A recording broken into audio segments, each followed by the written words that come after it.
السلام علیکم ورحمۃ اللہ وبرکاتہ۔ سورۃ النساء آیت نمبر 71۔ بسم اللہ الرحمن الرحیم۔ یا ایہا الذین، اے لوگو، آمنو جو ایمان لائے ہو، خذو لے لیا کرو حذرکم اپنے ہتھیار،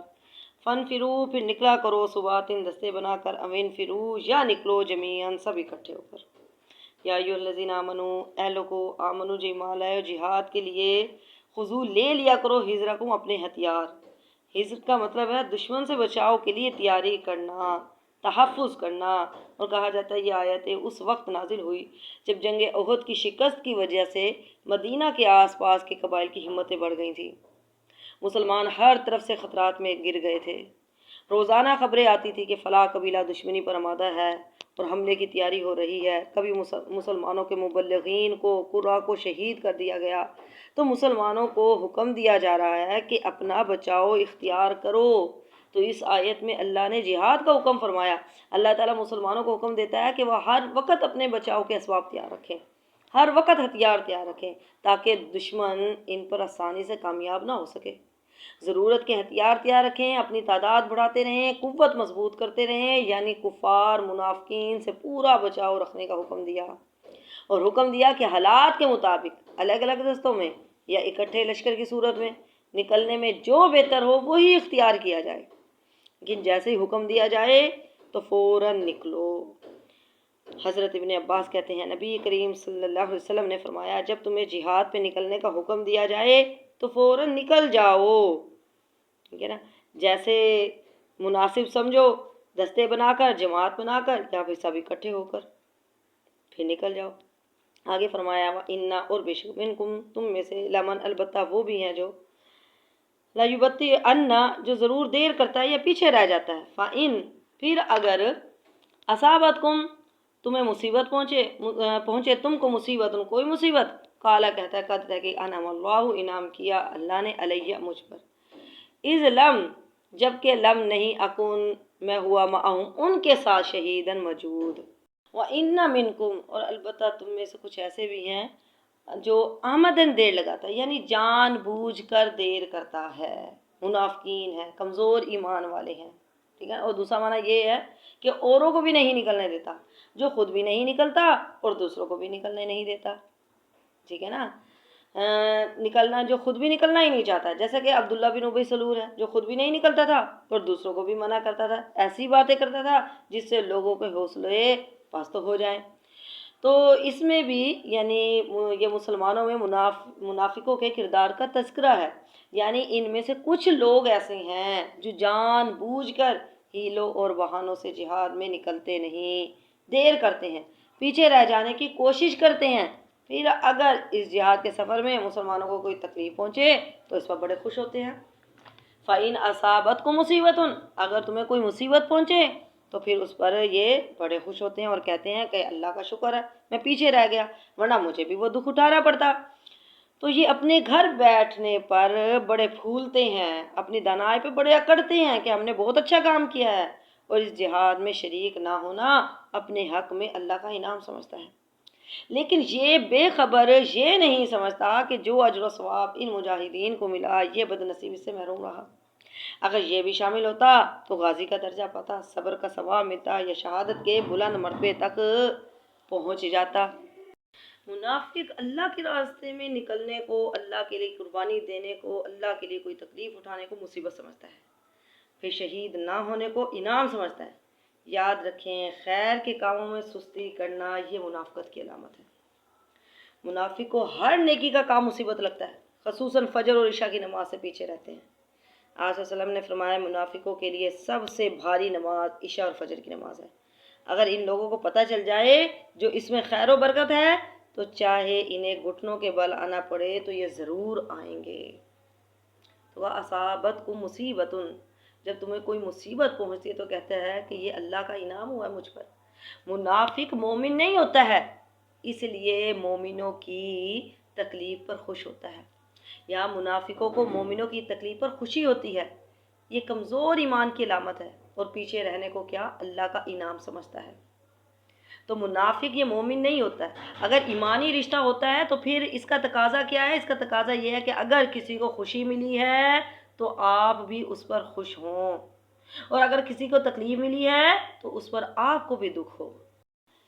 آگے فرمایا والا ان، اور اگر اصابکم پہنچے تمہیں فضل من اللہ، اللہ کی طرف سے، لیقولن تو البتہ کہتا ہے، کانا گویا کہ لم نہیں، تکن نہیں تھی، بینکم ان کے درمیان، و بینہ اور اس کے درمیان، مودتن کوئی دوستی، یا لیتنی اے کاش میں کنتو ہوتا معہم ان کے ساتھ، فافوزا میں بھی کامیابی حاصل کرتا، فوزن کامیابی، عظیمہ بڑی کامیابی حاصل کرتا۔ والا ان اصابکم فضل، اور اگر تم پر اللہ کا فضل ہو، یعنی کیا فضل، یعنی فتح مل جائے تمہیں، مدد، مال غنیمت یہ مل جائے، تو وہ کہتا ہے کَأَلَّمْ تَكُنْ بَيْنَكُمْ وَبَيْنَ مُوَدَّةٌ، یہ جملہ جو ہے یہ معترضہ ہے، ٹھیک ہے، اسے چھوڑ کر آگے یا لیتنی کنت معہم، تو وہ یہ کہتا ہے کہ اے کاش میں ہوتا ان کے ساتھ تو مجھے بھی کامیابی مل جاتی، ٹھیک ہے نا۔ یعنی اگر مسلمان مجاہدین کو اللہ کا فضل مل گیا، یعنی یہ دشمنوں پر غالب آ گئے، ان کو فتح حاصل ہوئی، دشمنوں کو انہوں نے پامال کیا، مال غنیمت، لونڈی، غلام لے کر یہ خیر و عافیت کے ساتھ واپس آئے، تو پھر یہ حسرت سے کہتا ہے کہ اگر ہم بھی ان میں شامل ہوتے تو ہمارا بھی کام بن جاتا، ٹھیک ہے نا، میں بھی کامیاب ہو جاتا۔ اور یہ جملہ وہ اس انداز سے ادا کرتے ہیں جیسا کہ وہ مسلمانوں کا کوئی تعلق تھا ہی نہیں، یعنی وہ اس سے پچھتاتا ہے، ایسے کلمات زبان سے نکالتا ہے گویا کہ یہ کبھی تمہارا تھا ہی نہیں، گویا اس کا دین ہی اور ہے، کہتا ہے ہائے ہائے میں ان کے ساتھ نہ ہوا ورنہ مجھے بھی حصہ ملتا، میں بھی لونڈی اور غلام والا بن جاتا، میں بھی مال و متاع والا بن جاتا، مجھے بھی مال و دولت مل جاتی، مجھے بھی مال غنیمت میں سے حصہ مل جاتا۔ تو ان دونوں صورتوں میں انہیں دنیا کی تکلیف اور دنیا کے فائدے کا ہی احساس ہوتا ہے، دنیاوی تکلیف، دنیاوی مفادات کا ہی احساس ہوتا ہے، آخرت کی زندگی یا اللہ کی رضا کی انہیں کوئی غرض نہیں ہوتی ہے۔ تو یہی ان کے منافق ہونے، اللہ اور آخرت پر ایمان نہ رکھنے کی دلیل ہے، ٹھیک ہے نا۔ مومن اور کافر کے درمیان ایمانی محبت کا رشتہ نہیں ہوتا، ہر مومن دوسرے مومن کے لیے محبت رکھتا ہے۔ اگر ایک شخص بے پرواہ ہے، کسی کے ساتھ کیا ہو رہا ہے کچھ خبر نہیں ہے، کوئی پتہ نہیں، کون مر رہا ہے جی رہا ہے، ٹھیک ہے نا، مجھے بس اپنی پڑی ہے، تو یہ ایک ایمانی رویہ نہیں ہوتا ہے۔ اس سے پتہ چلا منافق مومن کی جماعت سے نہیں ہوتے، نہ ان کے درمیان ایمان کا کوئی رشتہ ہوتا ہے۔ اگر ایمانی رشتہ ہوتا ہے تو اس کا تقاضا یہ ہوتا ہے کہ اگر کسی مومن کو کوئی خوشی ملی ہے تو آپ بھی اس کی خوشی میں خوش ہوں، اور اگر کوئی تکلیف ملی ہے تو آپ کو بھی اس پر دکھ ہو، آپ کو بھی تکلیف ہو۔ منافق کے نزدیک دنیا حاصل کرنا یہی بڑی کامیابی ہے۔ تو اس آیت میں دنیا نہ ملنے پر منافق کی حسرت بیان کی گئی ہے، اسے دنیا نہیں ملی، مال غنیمت، لونڈی، غلام اسے نہیں ملے، منافق کی کامیابی دنیا کی زندگی ہے، جبکہ اللہ کے نزدیک کامیاب کون ہے، جو آگ سے بچا کر جنت میں داخل ہو گئے۔ آگے فرمایا فَلْيُقَاتِلْ، بس چاہیے کہ قتال کرے، فی سبیل اللہ، اللہ کے راستے میں، الذین وہ لوگ، یشرون جو بیچتے ہیں، الحیات الدنیا، دنیا کی زندگی کو، بالآخرت، آخرت کے بدلے، ومن یقاتل، اور جو کوئی قتال کرے، فی سبیل اللہ، اللہ کے راستے میں، فیقتل، پھر وہ قتل ہو جائے یعنی شہید ہو جائے، او یغلب، یا پھر غالب ہو، فسوف، ان قریب، نؤتیہ، ہم عطا کریں گے اس کو، اجرا، اجر، عظیما، بڑا اجر۔ فَلْيُقَاتِلْ فِي سَبِيلِ اللَّهِ، بس چاہیے کہ قتال کرے اللہ کے راستے میں، یہاں پر اللہ کے دین اور کلمے کی سر بلندی کے لیے جہاد کا حکم دیا گیا ہے۔ الذین وہ لوگ، یشرون جو بیچتے ہیں، الحیات الدنیا، دنیا کی زندگی کو آخرت کے بدلے۔ یشری کے معنی ہے بیچنا اور خریدنا، ٹھیک ہے، دونوں ہی معنی آتا ہے، بیچنا بھی اور خریدنا بھی۔ یہاں ترجمہ بیچنے کا کیا گیا ہے، مومن ان لوگوں سے لڑیں جنہوں نے آخرت بیچ کر دنیا خرید لی، یعنی جنہوں نے دنیا کے تھوڑے سے مال کی خاطر اپنے دین کو فروخت کر دیا۔ لیکن اگر اس کا معنی خریدنا کیا جائے تو آیت کا مطلب یہ ہوگا کہ جو منافق گھر میں بیٹھے رہنے کی وجہ سے آخرت کے بدلے دنیا خرید رہے ہیں، تو ان پر لازم ہے کہ اللہ کی راہ میں جہاد کے لیے نکلیں اور آخرت کا نقصان کر کے دنیا حاصل نہ کریں۔ وَمَن یُقَاتِلْ فِی سَبِیلِ اللَّهِ، جو شخص اللہ کی راہ میں جنگ کرے پھر شہید ہو جائے یا غلبہ پائے، مطلب یہ ہے کہ اللہ کی راہ میں جنگ کے دو ہی نتیجے ہو سکتے ہیں، یا تو شہادت ہے یا پھر فتح ہے، ٹھیک ہے، غازی بن کر آ گئے، یعنی اللہ کا مجاہد نقصان نہیں اٹھاتا ہے، کیونکہ دونوں ہی صورتوں میں اللہ کی طرف سے اجر عظیم کا وعدہ ہے۔ قتل کیا گیا ہے تو اجر موجود ہے، شہید ہو گیا، ٹھیک ہے نا، غالب رہا ہے تو ثواب حاضر ہے۔ بخاری مسلم میں ہے، رسول اللہ صلی اللہ علیہ وسلم نے فرمایا اللہ نے اپنے راستے میں جہاد کرنے والے اس شخص کے لیے ضمانت دی ہے جسے اس کے راستے میں جہاد اور اس کے کلمات کی تصدیق کے سوا کوئی چیز نہیں نکالتی، کہ وہ اسے جنت میں داخل کرے، ٹھیک ہے نا، اگر شہید ہو گیا تو وہ اسے جنت میں داخل کرے، یا اس کی رہائش گاہ پر لائے گا، یعنی غازی بن کر آئے گا جہاں سے وہ نکلا تھا، ساتھ وہ اجر اور غنیمت بھی ہوگی جو اس نے حاصل کی، مال غنیمت کے ساتھ وہ لوٹے گا، ٹھیک ہے نا۔ وَمَن يُقَاتِلْ فِي سَبِيلِ اللَّهِ فَيُقْتَلْ، پھر وہ یا تو شہید ہو جائے گا یا پھر وہ غالب ہوگا، ٹھیک ہے نا۔ ایک شخص نبی کریم صلی اللہ علیہ وسلم کے پاس آیا اور کہا کہ اللہ کے رسول، ایک شخص خاندانی حمیت کے لیے جنگ کرتا ہے، کوئی بہادری دکھانے کے لیے میدان جنگ میں کود پڑتا ہے، کوئی محض ریاکاری کے لیے اور شہرت کے لیے لڑتا ہے، تو ان میں سے کون اللہ کے راستے میں ہے؟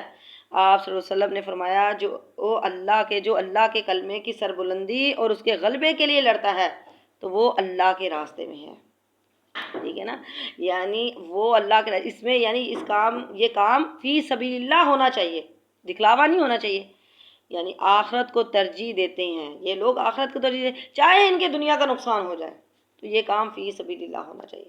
تو اللہ تعالیٰ نے کیا فرمایا کہ نؤتیہ اجرا عظیما،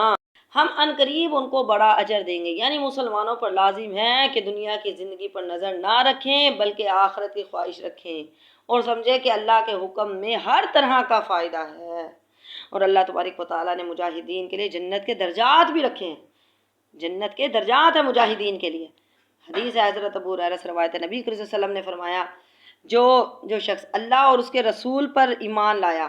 اور نماز قائم کی، ٹھیک ہے نا، اور رمضان کے روزے رکھے تو اللہ پر حق ہے کہ اس کو جنت میں داخل کرے، چاہے اس نے ہجرت کی ہو یا وہ مقیم ہو۔ صحابہ کرام نے کہا کہ ہم لوگوں کو اطلاع نہ دے دیں؟ نبی کریم صلی اللہ علیہ وسلم نے فرمایا جنت میں 100 درجے ہیں جو اللہ نے اپنے راستے میں جہاد کرنے والوں کے لیے تیار کیے ہیں، ہر 2 درجے کے درمیان اتنا فاصلہ ہے جتنا زمین اور آسمان کے درمیان فاصلہ ہے۔ جب تم اللہ سے سوال کرو تو جنت الفردوس کا سوال کیا کرو، کیونکہ وہ جنت کا بہترین حصہ ہے اور اس کے اوپر رحمان کا عرش ہے اور اسی سے تمام جنتوں کی نہریں نکلتی ہیں۔ فسوف نؤتیہ اجرا عظیما، اللہ تعالیٰ نے فرمایا ان قریب ہم ان کو اجر عظیم عطا کریں گے۔ آگے فرمایا وما لکم، اور کیا ہے لکم تمہارے لیے، یا تمہیں کیا ہے، لا نہیں تقاتلون، تم نہیں لڑتے ہو، فی سبیل اللہ، اللہ کے راستے میں، والمستضعفین، بے بس، من الرجال، مردوں میں سے، والنساء، اور عورتوں میں سے، والولدانی، اور بچوں کی خاطر، الذین، وہ لوگ، یقولون، وہ کہتے ہیں، ربنا، اے رب ہمارے، اخرجنا، نکال لے ہمیں، من ہذہ القریۃ، اس بستی سے، ظالمی کے ظالم ہے، اہلھا، اس کے رہنے والے، وجعل، اور بنا لنا ہمارے لیے، من لدنکا، اپنی طرف سے، ولیًا، حامی، وجعل، اور بنا لنا ہمارے لیے، من لدنکا، اپنی طرف سے، نصیراً، کوئی مددگار۔ وما لکم لا تقاتلون فی سبیل اللہ، وما لکم، اور کیا ہے تمہیں، اے مسلمانوں تمہیں کیا ہے کہ تم نہیں لڑتے ہو فی سبیل اللہ، اللہ کے راستے میں، والمستضعفین، کمزور مسلمان مردوں کی خاطر، ان کی وجہ سے کیوں نہیں کفار سے لڑتے ہو؟ تو اس آیت میں بھی اللہ تعالیٰ مومنوں کو اپنے راستے میں جہاد کی ترغیب دے رہا ہے، یعنی 2 وجوہات کی بنا پر تمہیں کفار سے لڑنا ضروری ہے۔ ایک تو یہ اعلاء کلمت اللہ، یعنی اللہ کے دین کی سربلندی کے لیے، دوسرا ان مظلوم مسلمانوں کو نجات دلانے کے لیے جو مکہ میں ہیں، جن میں عورتیں اور بچے بھی ہیں، جن پر کفار ہر روز نئی آفتیں توڑ رہی ہیں، کیونکہ مکہ میں بہت سے لوگ ایسے رہ گئے تھے جو رسول اللہ صلی اللہ علیہ وسلم کے ساتھ ہجرت نہ کر سکے تھے، اسلام تو قبول کر لیا تھا لیکن وہ ہجرت نہیں کر سکے تھے، تو ان کے رشتہ دار ان پر تشدد کرتے تھے تاکہ انہیں اسلام سے پھیر کر پھر کافر بنا دیں۔ تو پھر کہا جا رہا ہے کہ یعنی والمستضعفین، یہ بے بس مرد یعنی جو مردوں میں سے، من الرجال، مردوں میں سے، یعنی کمزور مسلمان مردوں میں سے جو ہیں، یعنی ان کے نام بھی بتائے، ولید بن ولید، سلمہ بن ہشام اور عیاش بن ابی ربیعہ تھے، ٹھیک ہے نا، مردوں میں سے، اور والنسائی، اور عورتوں میں سے، عورتوں سے مراد وہ عورتیں ہیں جن کے شوہر یعنی مشرک تھے اور وہ عورتیں مسلمان ہو گئی تھی، تو وہ ان کو اجازت نہیں دیتے تھے اپنا گھر بار چھوڑنے کی، یا پھر وہ عورتیں مراد ہیں جن کے سرپرست مشرک تھے، یعنی باپ بھائی وہ مشرک تھے، تو وہ ان کو ہجرت نہیں کرنے دے رہے تھے، ٹھیک ہے نا، جیسے کہ ام کلثوم بنت عقبہ بن ابی معیط کے بارے میں آتا ہے۔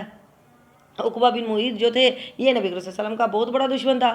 اور لبابہ بنت حارث جو کہ حضرت عباس کی بیوی تھی، لیکن حضرت عباس اس وقت مسلمان نہیں ہوئے تھے، ٹھیک ہے نا، یعنی یہ لبابہ بنت حارث حضرت ابن عباس کی والدہ تھی، اس لیے حضرت ابن عباس کہتے ہیں کہ یہاں بچوں اور عورتوں سے مراد میں اور میری والدہ ہے، ہم دونوں کمزوروں میں سے تھے، ہم ہجرت نہیں کر سکتے تھے، اور مکہ والے ہمیں ستا رہے تھے، تو اللہ تبارک و تعالیٰ نے فرمایا کہ اے مسلمانوں، یعنی ایسے ستائے گئے کمزور مردوں میں سے، عورتوں میں سے اور بچوں میں سے، یعنی جو ستائے گئے ہیں ان کی خاطر تم کیوں نہیں جہاد کرتے؟ تو یہ کمزور بوڑھے مرد، عورتیں اور بچے کافروں کے ظلم و ستم سے تنگ آ کر اللہ کی بارگاہ میں مدد کی دعائیں کرتے ہیں، تو اللہ تعالیٰ نے مسلمانوں کو تنبیہ فرمائی کہ تم ان کمزوروں کو کفار سے نجات دلانے کے لیے جہاد کیوں نہیں کرتے؟ یقولون ربنا اخرجنا من هذه القرية الظالم اهلها، یقولون وہ کہتے ہیں اے پروردگار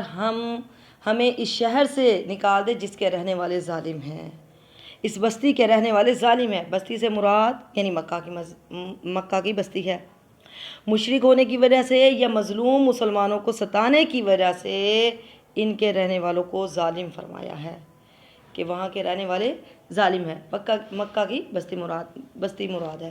اور پھر نبی کریم صلی اللہ علیہ وسلم ان کمزور مسلمانوں کے لیے دعائیں بھی کیا کرتے تھے؟ بخاری میں آتا ہے کہ نبی کریم صلی اللہ علیہ وسلم جب رکوع سے اپنا سر اٹھاتے ربنا ولک الحمد کہتے، اور کچھ لوگوں کے لیے ان کا نام لے کر دعائیں کیا کرتے تھے۔ تو اس سے اب یہ بھی پتہ چلتا ہے کہ نام لے کر بھی دعا کی جا سکتی ہے، اور نام لے کر دعا کرنی بھی چاہیے، ٹھیک ہے۔ آپ کہتے تھے اے اللہ ولید بن ولید اور سلمہ بن ہشام، عیاش بن ابی ربیہ اور کمزور مسلمانوں کو کفار کے ظلم سے نجات دے دے، اے اللہ قبیلہ مضر پر اپنی گرفت سخت کر دے اور انہیں ایسی قحط سالی میں مبتلا کر دے جیسا کہ حضرت یوسف علیہ السلام کے عہد میں قحط پڑا تھا۔ اس وقت جو قبیلہ مضر تھے وہ آپ کے دشمن تھے، پھر ہوا بھی ایسا ہی، آپ صلی اللہ علیہ وسلم کی دعا کی وجہ سے مکہ میں قحط سالی آئی، پھر ان میں کچھ نرمی آئی، جب قحط سالی آئی نا پھر ان میں کچھ نرمی آئی، پھر یہ مدینہ آپ صلی اللہ علیہ وسلم کے پاس آئے اور آ کر کہتے ہیں آپ سے درخواست کرتے ہیں کہ آپ ہمارے لیے دعا کریں کہ یہ قحط سالی ہم سے دور ہو جائے۔ تو یہ لوگ دعائیں کرتے ہیں کہ اللہ اس بستی کے رہنے والے جو ظالم ہیں اس بستی سے ہمیں نکال دے، ٹھیک ہے۔ تو اللہ تبارک و تعالیٰ نے پھر ان کی دعائیں بھی قبول کر لی، بعض کے لیے تو مدینہ کی طرف ہجرت کرنا آسان کر دیا تھا، اور پھر کچھ عرصے کے بعد ہی مکہ بھی فتح ہو گیا تھا، ٹھیک ہے نا، پھر ان مظلوم مسلمانوں کو نجات مل گئی تھی۔ اس سے یہ بھی پتہ چلتا ہے کہ ہمیں جیسے بھی حالات ہو، مشکل حالات ہو، ٹھیک ہے نا، جیسے بھی حالات ہو تو ہمیں اللہ تعالیٰ سے دعائیں مانگنی چاہیے، انسان کو مایوس نہیں ہونا چاہیے، دعائیں مانگتے رہنا چاہیے، حالات کتنے ہی تنگ ہو، کتنی ہی مشکلات ہوں، لیکن اللہ سے اچھی امید رکھنی چاہیے،